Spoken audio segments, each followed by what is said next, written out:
दोस्तों नमस्कार, मेरा नाम संजय मग्गू है और मौजूद हैं देश रोजाना के डिजिटल मीडिया मंच पर। आपसे बात करने चला हूं हरियाणा कांग्रेस के उन 8 सूरमाओं के बारे में जिनको कल ही टिकट मिला है। रात के अंधेरे में लगभग 11 बजे के आसपास कांग्रेस ने जो अपनी कैंडिडेट सूची जारी की, जिसको लेकर लंबे समय से कयासों के दौर पर था कि कांग्रेस कब अपने कैंडिडेट अनाउंस करेगी। तारीख पर तारीख तो मिलती रही थी लेकिन कैंडिडेट नहीं आ रहे थे, और जब कैंडिडेट आए तो फिर कोई तारीख नहीं मिली। चर्चाएं तो ये थी कि राहुल गांधी के केरल से चुनाव खत्म होने के बाद, यानी कि अब जो आज चुनाव खत्म हुआ है 26 अप्रैल को, 26 तारीख को आज, चर्चाएं ये थी कि चुनाव खत्म होने के बाद में राहुल गांधी दिल्ली आएंगे, उसके बाद मंथन होगा और फिर चयन होगा, कैंडिडेट्स का ऐलान होगा। लेकिन ये तो पहले ही सब कुछ हो गया। और कल रात को अंधेरे में 11 बजे कांग्रेस के 8 कैंडिडेट, जिनको मैं कई बार सूरमा कहता रहा हूं कि कांग्रेस के कौन से सूरमा, कौन से लड़ाके आएंगे, तो वो 8 सूरमा कांग्रेस के मैदान में आ गए। अब केवल गुरुग्राम के लिए इंतजार रह गया है कि गुरुग्राम से कांग्रेस का कौन कैंडिडेट होगा। किसी अगली वीडियो में बात करूंगा किसके नंबर लग सकता है। लेकिन आज जो 8 प्रत्याशियों ने अपनी गतिविधियां तेज कर दी। दीपेंद्र हुड्डा तो लगातार प्रचार कर रहे थे। आज कुमारी सैलजा सिरसा पहुंची, आज वरुण मुलाना ने चुनाव प्रचार किया अपना अंबाला के अंदर, आज राव दान सिंह शुरू हो गए, कल रोड शो करेंगे। आज महेंद्र प्रताप जी के निवास पर, फरीदाबाद में जो कैंडिडेट हुए उनके निवास पर उनके समर्थकों, शुभचिंतकों, कार्यकर्ताओं का जमावड़ा रहा। आज वरुण मुलाना ने भी चुनाव प्रचार शुरू किया। मैं आपसे बात करने चला हूं कांग्रेस के जो सूरमा हैं, कांग्रेस के लड़ाके हैं, कितने आगे चल करके कितने मजबूत साबित होंगे, कैसा चुनाव परिणाम दे पाएंगे, कांग्रेस के लिए कितना फील गुड कराएंगे कांग्रेस को। खासकर सीधे सीधे कह दूं तो जो 8 कैंडिडेट अनाउंस हुए हैं, इनमें से कौन से कैंडिडेट ऐसे हैं जो विनर, विजेता हो सकते हैं और कौन से ऐसे हैं जो रनर अप रह सकते हैं। कौन से ऐसे कैंडिडेट हैं जो मुकाबले में बाजी मार सकते हैं और कौन से ऐसे कैंडिडेट हैं कि जो चुनावी राजनीतिक दंगल पर लड़ते लड़ते चित ना हो जाएं कहीं खुद। आपसे इन्हीं बातों का जिक्र करूंगा इस वीडियो में। कांग्रेस ने अपने जो कैंडिडेट घोषित किए हैं, सबसे पहला नाम मैं आपसे जिक्र करूं तो दीपेंद्र हुड्डा। दीपेंद्र हुड्डा को कांग्रेस ने टिकट दिया है रोहतक से। तय नाम था, पहले से ही खूब चर्चाएं चल रही थी कि दीपेंद्र हुड्डा को राज्यसभा के चलते शायद कैंडिडेटशिप ना मिले, लेकिन तय हो गया उनका नाम। वैसे तो दीपेंद्र हुड्डा लंबे समय से चुनाव प्रचार कर रहे थे, लेकिन अब और उनका प्रचार तेज हो जाएगा, विधिवत प्रत्याशी हो चुके हैं। दीपेंद्र हुड्डा के बारे में अगर मैं आपसे कहूं तो वो सबसे बड़े मजबूत कैंडिडेट हरियाणा में, कांग्रेस के सबसे मजबूत कैंडिडेट वही हैं, नंबर 1 के। दीपेंद्र हुड्डा हैट्रिक बना चुके हैं चुनाव मैदान के अंदर, पुराने दिग्गज खिलाड़ी हैं। चौधरी रणबीर सिंह हुड्डा के पोते हैं, चौधरी भूपेंद्र सिंह हुड्डा के बेटे हैं, खुद लगातार 3 बार सांसद रहे हैं। दादा कई बार सांसद बने, विधायक बने, पिता कई बार सांसद बने, विधायक बने, मुख्यमंत्री बने, खुद लगातार 3 बार सांसद बने और अब एक चुनाव हारने के बाद 5वीं बार फिर मैदान में हैं। पिछला चुनाव 2019 का मात्र 7500 वोट से हार गए थे। अब उनकी चर्चाएं पहले दिन से ही थी, जब से इलेक्शन की बात शुरू हुई थी तो सीधा चलता था कि अब की बार दीपेंद्र हुड्डा चुनावी बाजी मार जाएंगे। आज भी उनके लिए यही है कि दीपेंद्र हुड्डा नंबर 1 के कैंडिडेट हैं, चुनावी बाजी वो मार ले जाएंगे। हालांकि फैसला मतदाता करेंगे, फैसला जनता करेगी। नेता तो केवल नारे दे सकते हैं और हम अनुमान लगा सकते हैं। नेता नारे दे सकते हैं कि इतनी सीटें आ सकती हैं, इतने जीत सकते हैं, ये हो सकता है, चाहे वो नारा बीजेपी का 400 पार वाला ही हो और चाहे वो कांग्रेस के लोग भी कह रहे हो कि वो 150 पर रुक जाएंगे। लेकिन जो अनुमान होते हैं उस अनुमान के हिसाब से लगता है कि दीपेंद्र हुड्डा विनर तय होंगे। अगर अगली सीट की आपसे बात करूं तो अगली सीट है कुमारी सैलजा की सिरसा से। आज सिरसा गई थी। सिरसा जाते ही उन्होंने कहा कि हमारा कोई 1-2 दिन 10-20 साल का रिश्ता नहीं, हमारा तो जन्मों का रिश्ता है, पीढ़ियों का रिश्ता है सिरसा के साथ। और सिरसा के लिए भी हालांकि चुनाव होगा, चुनाव के बाद परिणाम आएगा 4 जून को तय, तो उसमें होगा, लेकिन सिरसा के लिए भी पहले दिन से ही कहा जाता रहा है कि सिरसा में कुमारी सैलजा चुनावी मैदान को फतेह कर लेंगी। और आज भी उनमें आत्मविश्वास गजब का था जब वो पहुंची हुई हैं। मैं उनका वीडियो देख रहा था, आप भी देखिए, सुनिए उन्हें। तीसरे कैंडिडेट अगर मैं कहूं कांग्रेस के जो विनर की कंडीशन पे होंगे, विनर की स्थिति पे आ सकते हैं, बड़ा नाम है उनका सतपाल ब्रह्मचारी। पहली बार चुनाव लड़ेंगे हरियाणा से। उत्तराखंड में चुनाव लड़ चुके हैं, जीत चुके हैं, हार चुके हैं, मेयर भी रह चुके हैं वहाँ पर। राजनीति के अंदर जो आज भारतीय जनता पार्टी की तरफ से हिंदुत्व की, सनातन की और धर्म मिश्रित जो राजनीति है, उस पैमाने पर खरे उतरते हैं सतपाल ब्रह्मचारी। सतपाल ब्रह्मचारी का नाम वैसे तो 10 जनपद से सीधे आया था, लेकिन राजनीति के खिलाड़ी हैं तो आते ही खुद को सीधा भूपेंद्र सिंह हुड्डा जी से जोड़ लिया था। पता है, क्योंकि भूपेंद्र सिंह हुड्डा के 4-5 विधायक हैं और ये बात तो पहले चौधरी वीरेंद्र सिंह ही कह चुके थे। और अब एक तरह से वो जितने बड़े लड़ाके वो कांग्रेस के हैं, राहुल गांधी के हैं, 10 जनपद के हैं, उतने ही लड़ाके वो हुड्डा के भी हैं।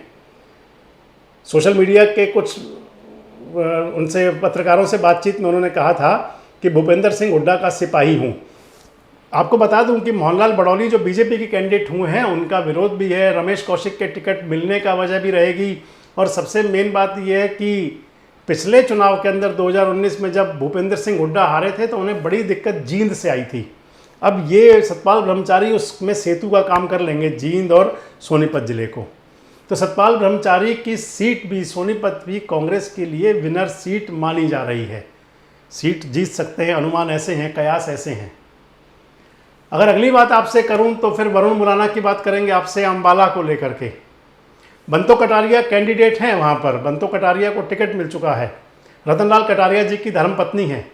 अनुमान थे कि उनको सिंपैथी लहर का फ़ायदा मिलेगा, सहानुभूति की हवा भी उनके लिए होगी, लेकिन ऐसा कुछ अभी तक दिख नहीं रहा। अनिल विज की दिक्कत भी है कहीं ना कहीं अंबाला में बंतो कटारिया के लिए।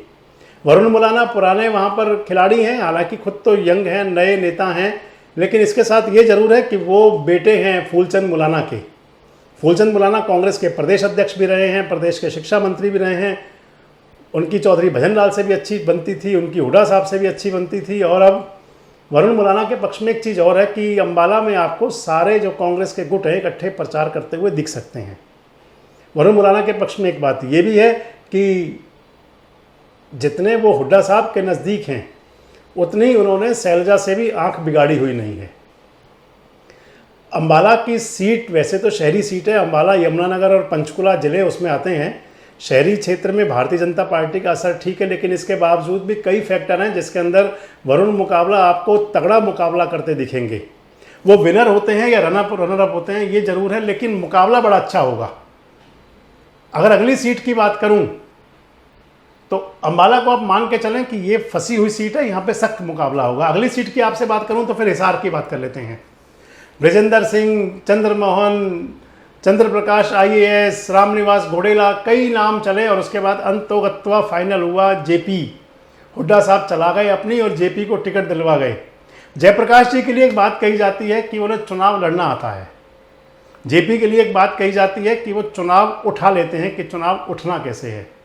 लेकिन बड़ी सारी बाधाएं हैं कांग्रेस के लिए।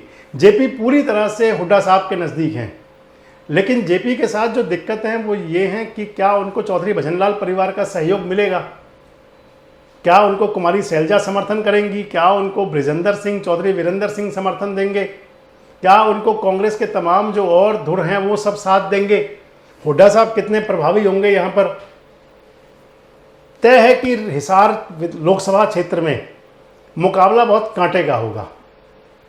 रंजीत सिंह चौटाला और जेपी के बीच में मुकाबला सख्त होगा और इसके साथ देखना यह भी होगा कि वहाँ पर नैना सुनैना, यानी कि इनेलो की सुनैना और जेजेपी की नैना, दुष्यंत चौटाला की माता जी, वो कितनी प्रभावी होंगी।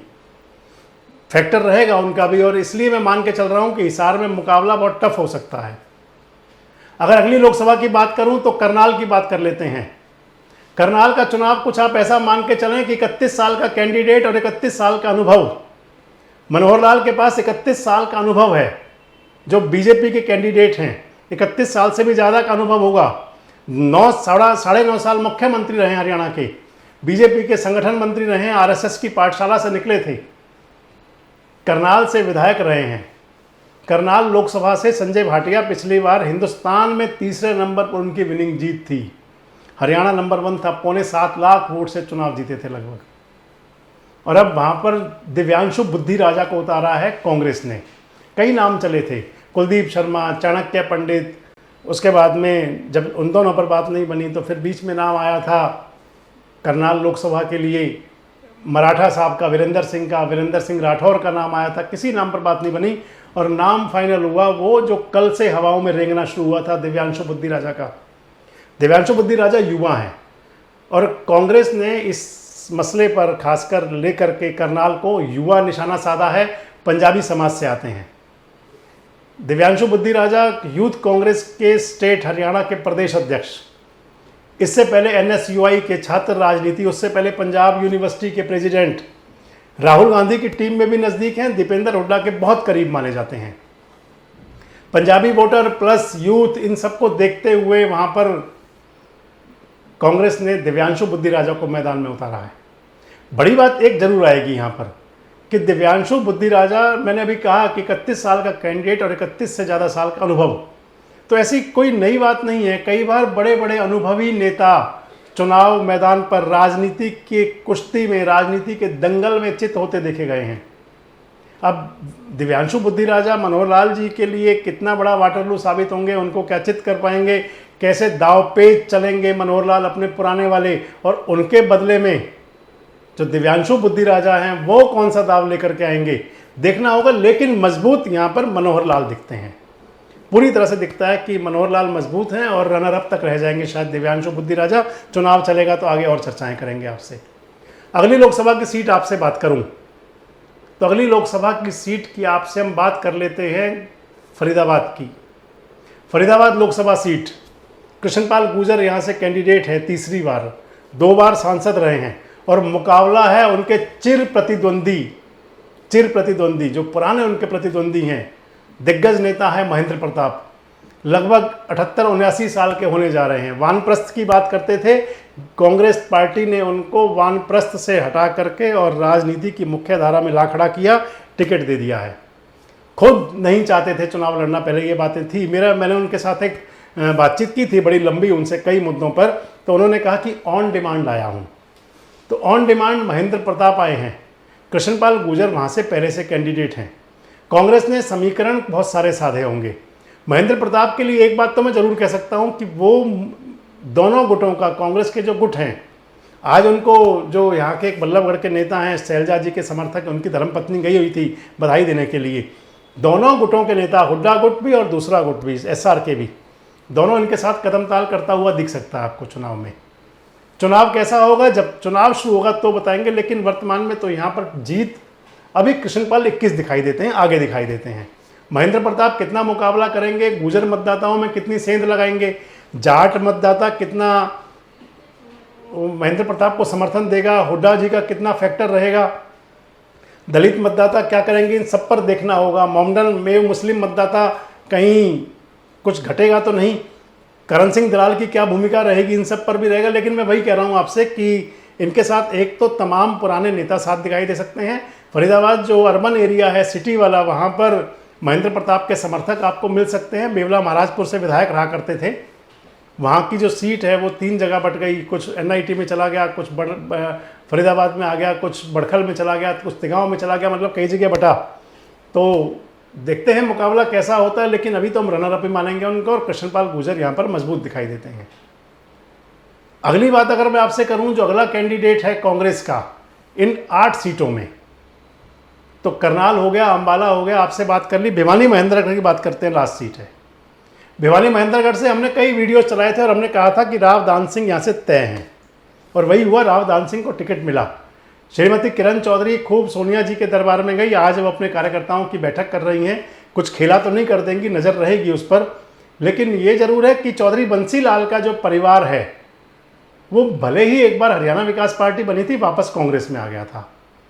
चौधरी बंसीलाल की विचारधारा के जो लोग हैं वो मुझे लगता नहीं कि चौधरी धर्मवीर को वोट देंगे, लेकिन किरण चौधरी पर नज़र जरूर रहेगी। इतना जरूर है कि राव दान सिंह धर्मवीर पर ऐसा लगता है कि फिलहाल प्रथम दृष्टया देखते हुए तो जाट मतदाताओं में भारी विरोध है धर्मवीर का। इधर यदुवंशी कैंडिडेट खुद आ गए राव दान सिंह, तो चुनौती पूरी देंगे, मुकाबला बहुत ज़बरदस्त रह सकता है। और ऐसा लगता है कि वर्तमान में तो राव दान सिंह लगता है 21 रह सकते हैं। अगली सीट में आपसे मैं जब 8 सीटों की बात की तो आपसे बात जरूर कर लें कुरुक्षेत्र और गुरुग्राम को लेकर के। तो तो कुरुक्षेत्र लोकसभा सीट पर भी सशक्त मुकाबला है। अभय सिंह चौटाला बड़ा फैक्टर हैं। नवीन जिंदल और सुशील गुप्ता में क्या रहेगा?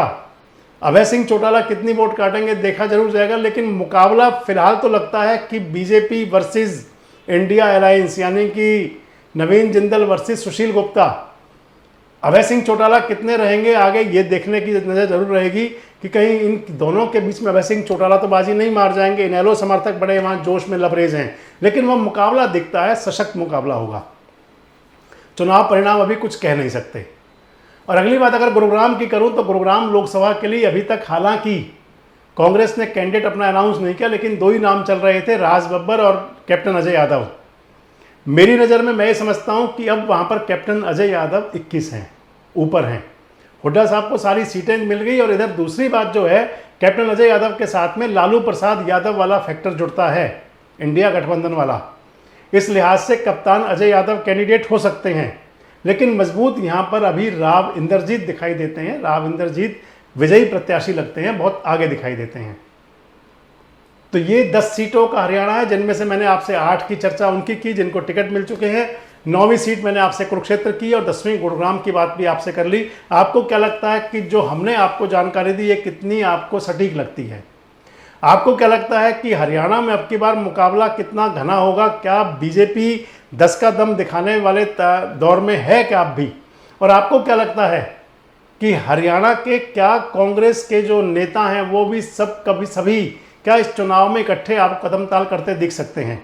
कमेंट्स बॉक्स में अपनी प्रतिक्रिया जरूर दें और इस प्रकार के वीडियोस अपडेट्स के लिए हमारे साथ जुड़े रहें, देखते रहे देश रोजाना।